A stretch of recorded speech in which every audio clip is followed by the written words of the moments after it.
మహేశ్వరం నియోజకవర్గానికి మణిహారంగా నిలిచే భారత్ ఫ్యూచర్ సిటీకి ప్రజలంతా తరలి రావాలని మంత్రి శ్రీధర్ బాబు సహా కాంగ్రెస్ ఇన్ఛార్జ్ కిచ్చన్న గారి లక్ష్మారెడ్డి పిలుపునిచ్చారు. రేపు సాయంత్రం 4 గంటలకు ఫ్యూచర్ సిటీలో జరిగే ముఖ్యమంత్రి రేవంత్ రెడ్డి బహిరంగ సభను విజయవంతం చేయాలని కోరారు.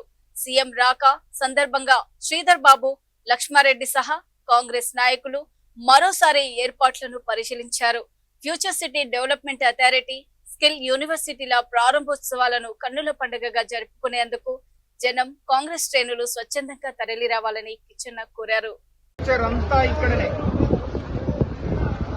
తల్లిదండ్రులకు అందరికి కూడా చెప్తున్నాను, మీ పిల్లల భవిష్యత్తు ఒక గొప్ప భవిష్యత్తుగా మారాలి అంటే ఈ పట్టణాన్ని అతి త్వరగా నిర్మించాల్సిన అవసరం ఉంది.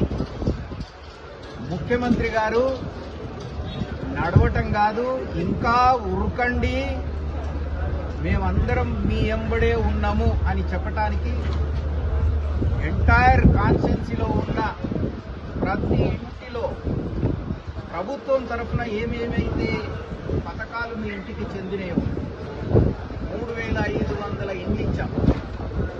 3,500 కుటుంబాలు, తర్వాత $200 యూనిట్ల ఉచిత కరెంటు కానీ, $500 సిలిండర్ కానీ, తర్వాత మీకు ఏవేవైతే లబ్ధి చేకూర్చామో రేషన్ కార్డులు లేనోళ్ళకందరికీ రేషన్ కార్డులు ఇచ్చాం.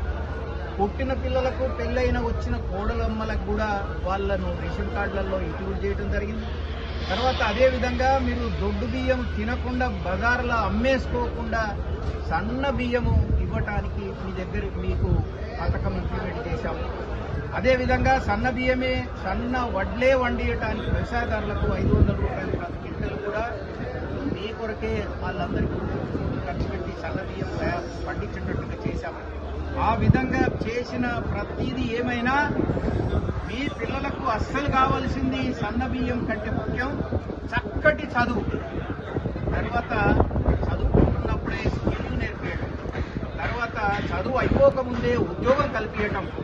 దాంతో ఈ బీదతో పోతుంది, మీరందరూ బాగుపడతారని కూడా ప్రతి తల్లిదండ్రికి నేను తెలియజేస్తున్నా. ప్రతి కుటుంబం కూడా తరలి వచ్చి ముఖ్యమంత్రి గారికి మీతో ఉన్నాం, మీరు ధైర్యంగా ముందుకెళ్ళండి అని చెప్పడానికి మీరు అందరూ పెద్ద సంఖ్యలో రావాల్సిందిగా నేను ప్రార్థిస్తున్నాను.